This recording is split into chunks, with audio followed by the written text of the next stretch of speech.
Are you on? Yeah. Okay.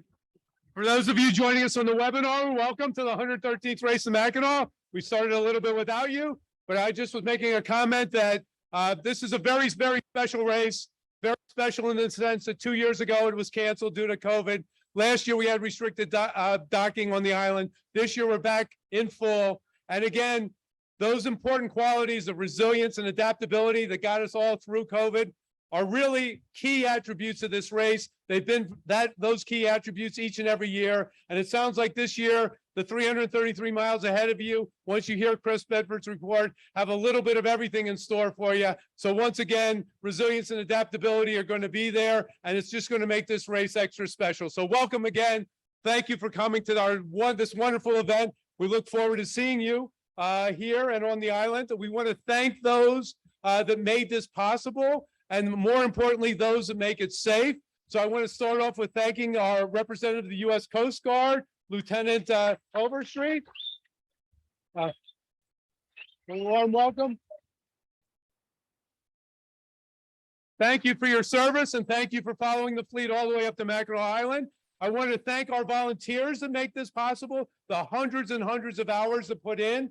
Our MAC committee starts the very minute this race is over. The year before, our committee chair, Sam Bayou, is actually left on the cruising division. So let's give him a very round sound of applause so I can hear it. Our race committee, we have over 100 people serving on race committee here at Chicago. Tom Sabluski chairs that, but our PRO for the race to Mackinac this year is Jen Stepler, who you'll be hearing from. Jen, hear from you. We've put together a great group of judges with extensive experience and knowledge. Ken Hawkins, Mike Casper, Wendy Lote, Patricia Dono. Are they? Put your hands up. There they are in the corner. Hopefully you won't be seeing much of them, but they're here. And when we turn to our staff, we have our on the water director, Skip Deball. There we go, Skip. You'll be hearing from him. Our regatta manager, Chuck Neville, who's out and about, and inside for your food and beverage needs and on the land parties, our general manager, Jim Williamson. The other important aspect, obviously, is the financial aspects of this race to make it possible. It's only made possible through the support of our sponsors. So we just want to take a moment to acknowledge them. First and foremost, our presenting sponsor for the last 6 years, and this year's presenting sponsor is Wintrust. They have been a tremendous partner, not only for Chicago Yacht Club, but the boating community in general. Beyond the race to Mackinac, they support many of our community outreach efforts throughout the year. And this year, for the first time, they have a Wintrust team in the race. It's Sail 404. It's a Beneteau 40.7, which has a team from Wintrust. So let's give them all a warm welcome.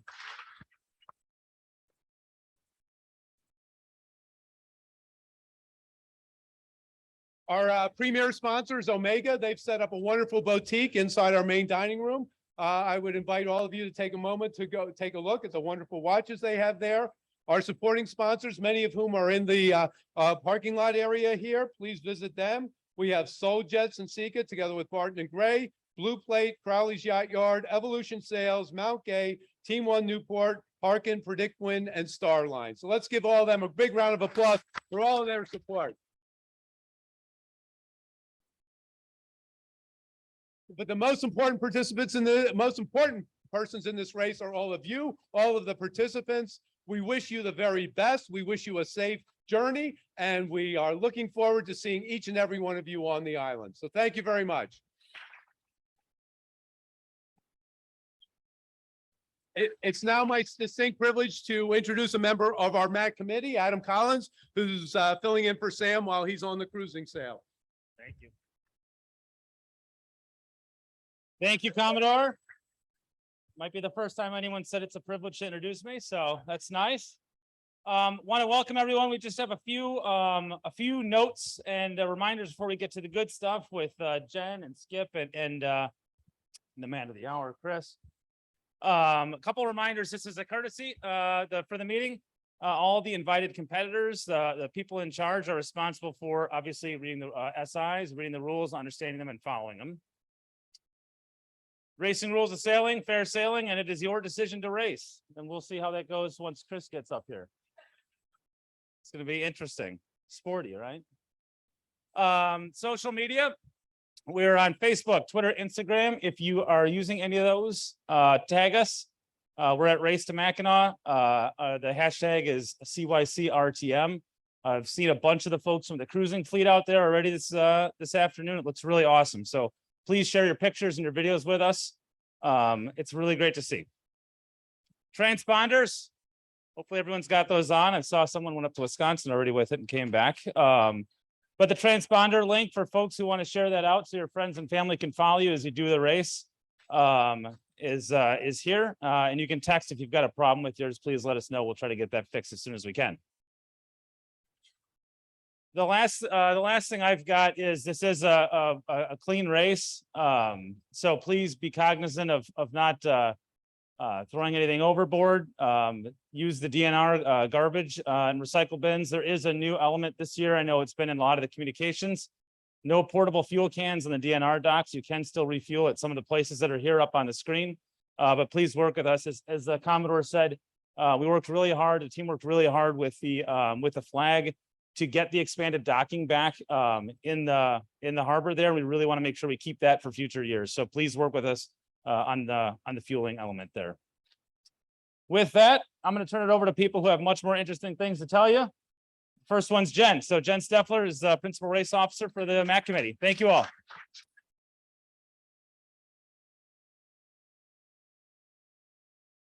All right. Are you ready? We got some of the, I'm ready. I want to be up on the island, getting everybody up there and finished. And I can't wait to have a cocktail on Tuesday afternoon with everybody. So tomorrow, when we start, the first thing is the parade of boats. It's part of the rules. You check in over at the end of Navy Pier. Once you check in, you must not go through the gap at the lighthouse. You have to stay inside the outer wall and go down below. You'll check in. We have a great J130 that'll be out there. Salsa will be the check-in boat. So you'll go past Salsa, and then you'll go out to the starting area. The starting area will be where it always is, just outside the outer break wall. If it is not your section start, please stay out of the starting area. The starting area will be marked by green buoys. So stay out of there so you don't interfere with anybody else. We have our pin boat is Anna Marie. Kurt Lunch has volunteered this boat. It's great. Beautiful sea ray out there on the, let's see which way, west end of the start line. And some of you have mentioned you missed Carrier. She's back this year. She will be your signal boat. You will see some of the official boats around. They will have flags. Most of them have lighthouses on them. We have our great judges that were over there. They seem to keep disappearing. Hopefully you don't see them. Nobody wants to talk to the judges. And the only other thing I have to tell you, the wind mix for the race will be MAC downwind. So, and Chris, I'm sure will explain why that is in a few minutes. So I just want to recognize Lieutenant Michael Overstreet, who is the commanding officer of Katmai Bay that will be following the fleet up the lake.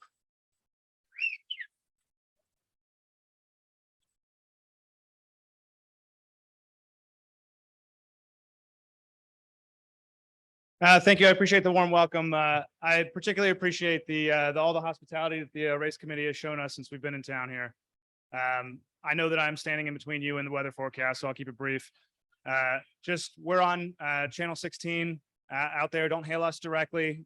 Call the Coast Guard, and they'll coordinate us, and we'll coordinate any on-scene assets should we be required. But just know your limits, know your vessel's limits, and we'll see you on Mackinac Island.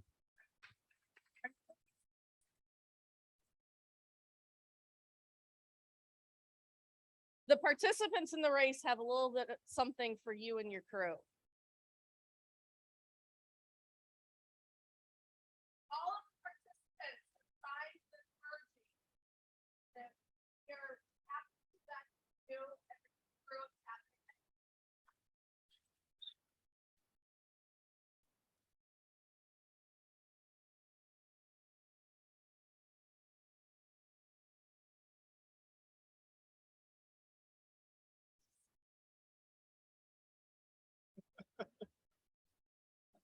All right, there's Katmai Bay so that everybody knows. Now the important things. Skip.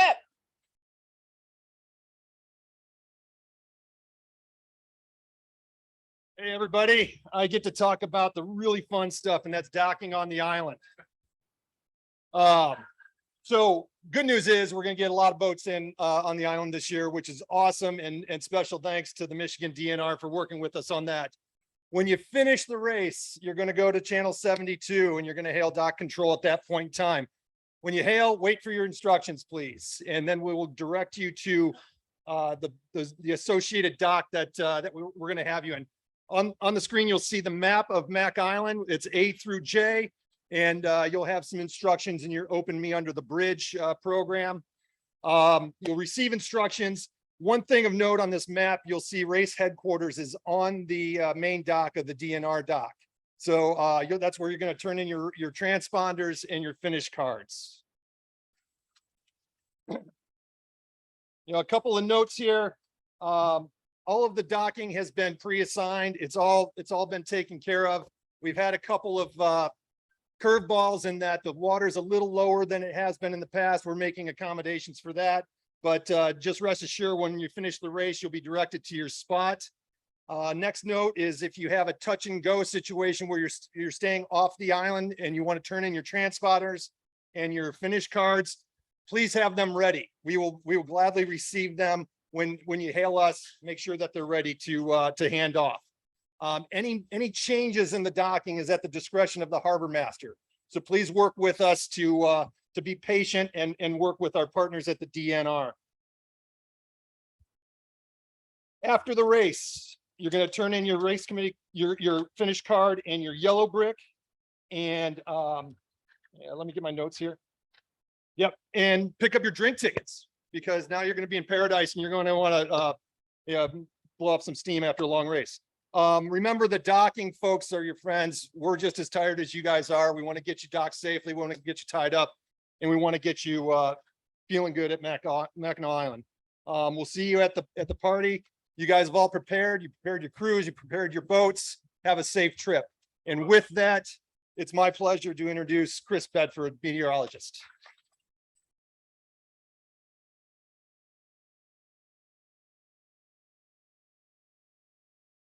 Pleasure to introduce a meteorologist. That's like a pleasure to introduce a proctologist. Oh, if anyone here is a proctologist, wonderful work you're doing. All right, thank you very much. It's great to be back. It's great to be here. See you all. Your now happy faces. They will be grim by the end of my talk. But seriously, it's great to have the event back in full swing. Going again, and I'm really happy to be here this year and continue on with the tradition. All right, this is my advisory that you all will need to keep abreast of the latest weather conditions. I'm not joking. I'm very serious that you should be keeping an eye on the conditions as you go up. Things change quickly, and they will change quickly during this race. And quite often when things are changing, it means they're going to change for the worse than the better. So be aware of that. A few cautions. Many of you will be using different types of systems and weather apps and such to access the internet, particularly to look at radar imagery. Be aware that oftentimes the radar imagery is not strictly live. It's quite often delayed by 6 to 15 minutes. So be aware of that. You're not actually looking at a picture of what is happening. You're looking at a picture of what has recently happened. And when things are changing quickly, that's a big deal. The second thing is, don't conflate grid files with weather forecasts. Grid files are computer models. They are guidance that meteorologists use to make weather forecasts. And so I'm going to show you tonight, two different grid files can provide two different weather forecasts. If you use them as weather forecasts, they are guidance. One grid file may be correct in one part of the lake and a different grid file correct in another part of the lake. So be aware of that. One grid file is not a weather forecast. So be cautious, be on your toes, and if it looks bad, it probably is, so take appropriate measures. Now that I've made an announcement on how shitty grid files are, there is a grid file available on the website at 2 kilometers that you can access. But as with everything, it's just another piece of information. It's not the answer. All right, so we need to talk about severe weather because there will be severe weather during this race. So today, actually, this is tomorrow. Okay, this is tomorrow. Sorry, wrong slide. For tomorrow, we have an enhanced risk of severe weather developing over the upper Mississippi Valley. There's actually a small risk of some thunderstorms coming through tonight and coming out over Chicago before sunrise in the morning. There may be some remnants of them lingering around in the morning, but they should clear out before the starting sequences. And then we should be in a little nice period of breeze there during the starting sequences. But tomorrow afternoon and evening, it's very likely that there will be severe weather moving across, and the National Weather Service has recognized this and has issued a slight to enhanced risk of severe weather over the lake. So be aware of that. Most of that weather should move to the south and east on Sunday. So by Sunday morning, sunrise, we should have the weather moving out and clearing the lake to the east. All right. Currently, we've got high pressure sitting over us. And what I want to point your attention to is that cold front up to the north, which is moving to the southeast. That will be approaching and combining with a low pressure area that's developing over the high plains or the upper plains. And that is going to be moving across the area during the day on Saturday. And then the front is going to come down on Sunday. So we have to go through a lot of weather changes over the next 2 days. And that's where this concern about severe weather is coming from.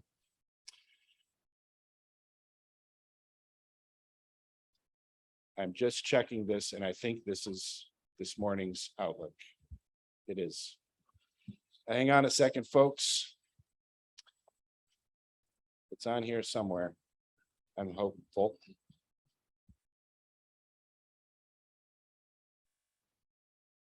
There we go.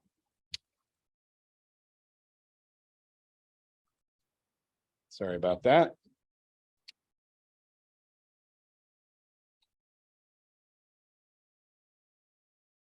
Can you see it there on your screen?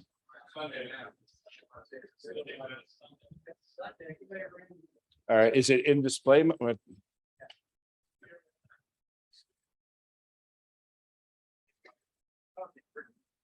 Thank you. Pardon for the technical. I thought my slides had been dropped into the main that they hadn't been. So that was this morning. So for Monday, for the boats that are slow, there doesn't look like there's any risk of severe weather. All right, now we got the forecast. Here we go. Friday PM forecast. We got that high pressure moving across the southern Great Lakes.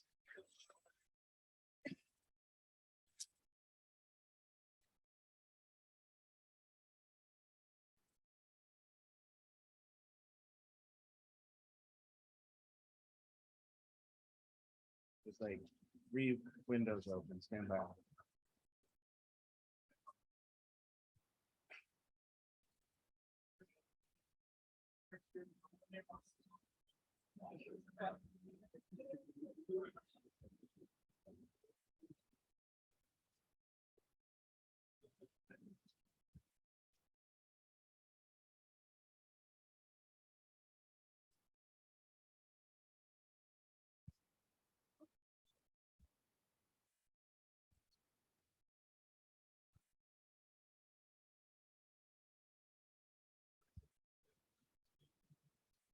Can you see it now? Sunday. All right. How about Monday? Thank God for technology. All right. Here we go. Friday afternoon. Sorry for that. We have high pressure moving across the southern part of the lake. And as I just was mentioning, there's a cold front up in northern Canada that's approaching Lake Superior, but it's going to kind of stall up there as we have low pressure developing across the plain states just off the map to the west. And it's all that weather, all that low pressure that has to move across tomorrow and then the tomorrow night, and then the cold front will push down into the lake on Sunday. So right now the satellite image looks quite nice, but notice that little spot of cloud over northwest Iowa. Believe it or not, that is going to be developing into thunderstorms that will move across Chicago in the morning. You see right now on the radar, it's just a little dot of precipitation in northeast Iowa, but it's going to be increasing in size and coverage on its way here. Now, today we had a really nice lake breeze. We had a southerly gradient, actually a southwesterly gradient, and that's really favorable to enhance the lake breeze on the western shore of the lake. And indeed, that's what happened. We had a nice sort of 10 to 15 knot lake breeze along the shoreline. You can see the wind in the center of the lake is from the south.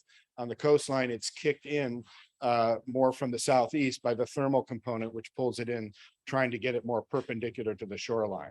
I'm expecting a similar type of pattern out there tomorrow for your start. So that's some good news. It looks like the start will have race. It should not be a drift across the starting line. Sea state on the lake right now is generally in the sort of 1 to 2 foot range. Not expecting that to increase much overnight. All right, we have to talk about water temperature. It's important for driving some of the breezes. Earlier in the season, we had a pretty cold lake, an unusually cold lake, but just in the last couple of weeks, the lake surface has warmed up to about a normal range. So that's some good news, but there is enough of a difference there between the air mass, the warm air mass that we have now, and the cooler water temperatures to drive a lake breeze. So just keep in mind as you go north, the lake will get colder. So if there are lake breezes or land breezes, the lake breezes will be stronger and the land breezes will tend to be weaker. All right. Now, this is where I talk about the forecast hazards. And the main hazard we're looking at is a thunderstorm complex that will be moving out of Minnesota across Wisconsin tomorrow. Now, this is a model representation of what that might look like. Probably won't look like that, but it might look like that. But basically, the model is telling us something. The model is telling us that the atmosphere is in a state where it can produce a large, intense thunderstorm complex, and the upper level winds are such that it will move it from the west-northwest across the lake. Timing and location is not set just yet. We'll have to keep watching the forecast going forward. But at the moment, it looks like it moves out into the lake tomorrow evening prior to midnight. So as early as sort of 7 p.m. To midnight would be the time that it moves off the Wisconsin shore and into the lake. So we need to keep an eye on that. This has been persistent over a number of forecast runs. It is shown by other models. Other models have it in a slightly different location. So we'll have to continue watching that going forward. But as you can see at the end of the loop here, all the action is clearing out by sort of 7 a.m. on Sunday. So this is the forecast chart for Saturday, tomorrow morning. We see the cold front trying to drop down into the south, but it's going to get kind of stalled out and pushed back north. You'll see the low pressure over the northern plains moving to the east, and more cold air pooling up in Canada, getting ready to move down after that low pressure moves out of the way. All right, the surface wind forecast for tomorrow morning looks like we'll have a fairly nice southerly gradient breeze on the lake, sort of in the 10 to 15 knot range. It'll be lighter on shore, of course, at sunrise, as it always is. The land cools and that gradient wind decouples from the surface. It's running at 10 to 15 knots, somewhere like 1,000 feet above the surface. It's just not able to mix down because there's an overnight inversion. Over the water, that's less of an issue, and the water and the air remains mixed because because of the lack of friction. So basically there will be breeze there. Now, what happens is after sunrise and the air starts rising over the land, we'll start to get a lake breeze that will cause the winds offshore to decrease and turn more onshore for the start. All right, so this is what we see. We see that effect by midday on Saturday. So we see that the winds have decreased. They're still blowing around 10 knots along the lakeshore. If you look closely, the arrows are kicked in from the south-southeast right along the lakeshore, and then more from the south further out in the lake. Now, tomorrow evening, we see a lot of the action starting to happen. So the green area on here isn't necessarily where it's raining. That's where there's a chance of rain. The sort of light green area, the dark green area is the highest chance of rain on the chart. So we see this low pressure with a warm front coming into the area, and it's that cluster of thunderstorms is going to move, sort of slide down the warm front to the southeast across the lake. And again, you can see the cold air still pooling up in Canada. All right, so by tomorrow evening, we have the wind still from the south, generally sort of probably about 7 to 12 knots in the southern part of the lake, more like 10 to maybe 15 knots maximum in the central part of the lake. So at this time, that looks quite promising. However, as I said, there may be some cells moving off the Wisconsin shore. So this model may be a little bit overly optimistic if those cells are on the earlier side of the forecast window. Sea state, of course, will increase the longer the fetch from the south, the more the waves increase further up the lake. Now, here's where things get interesting. This particular model is showing that cluster of thunderstorms moving out in sort of in the later part of the windows. So more like 10 to 11 o'clock tomorrow evening. And you can see that on the Wisconsin shore with the wind speeds gusting up and showing an outflow. So all the air is flowing out of the thunderstorm cells out across the lake. And just 2 hours later, you can see that the cell is in the middle of the lake and there's a big light spot underneath where it's raining heavily. And we have northerly winds south of the cell and southerly winds to the north of the cell in that outflow boundary. So that there's quite a bit of confusion in that sort of setup. Now, this is what that looks like on the radar as far as the computer model is concerned. And so this is a little bit different from the one that I showed you before. It's showing it moving a little bit further to the south. But regardless of what happens, this pattern is what you're likely to see. This is the value of weather models. The weather model can't explicitly predict where a cell is going to be at what time or how strong it's going to be, but it can guide you as to what it's going to look like around wherever that cell happens to be. So that's how you use weather models. You don't use them necessarily as a forecast. They are a guide to tell you what the wind is going to do where you are. All right, so going forward now, this forecast for Sunday shows the low finally moving up northeast of the lake, and the first cold front, which is sort of the end of that area of precipitation moving through, that front will actually bring more southwest wind because there's the northerly shift now is behind the front that's north of Lake Superior dropping down. So that low needs to get a little bit further out to the east before that northerly drops down into the lake. And so for Sunday morning, the lake still looks like it's all in southwest flow as those cells move away. Keep in mind that there's going to be a wake behind the cells. So the wind doesn't return right away behind the cells. Those cells leave a big pool of cold air, which has a lot of mass. Then the warmer southerly winds moving in can't move it out of the way. So it has to warm up a little bit and progress out to the east before the southerly winds can build. So that's why after a cell goes through, quite often there's a big calm wake zone behind it. We'll see that again. So even this forecast here could be optimistic for what the winds will actually be doing Sunday morning until all the wake air gets out to the east. Sea state obviously will be a reflection of whatever the wind is. We'd be quite confused, especially if you're sailing through cells and the wind is outflowing in all sorts of different directions. So be aware that the wave conditions will get a little bit gnarly due to those cells. All right, here we are Sunday, that southwesterly is Sunday afternoon, that southwesterly is still in place. You can't see it, but just up on the northern boundary of this image, the winds are shifting to the north and that front is dropping down. Now you can see it here by 7 p.m. The northern sort of quarter to third of the lake is shifted into the northwest flow. That second front right now does not look particularly active.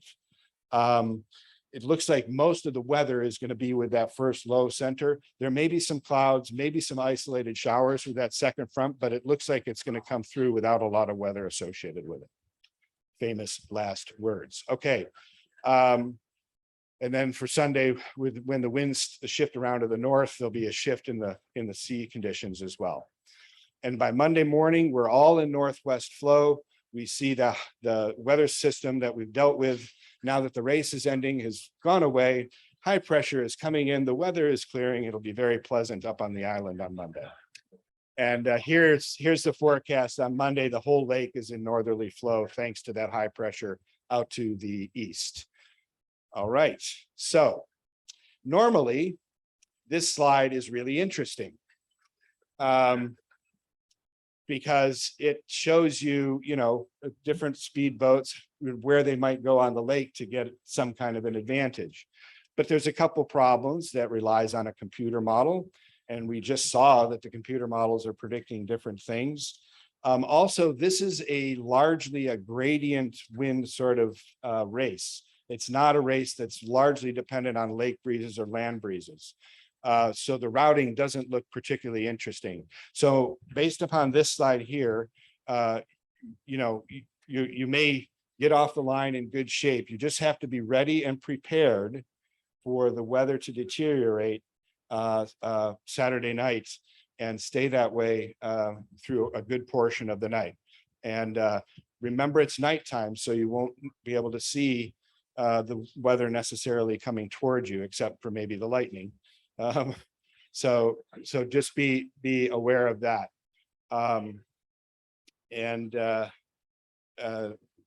Basically my advice based on this slide is sail your boat toward Mackinac. You'll get there. All right. That's it. Thanks very much. Be safe.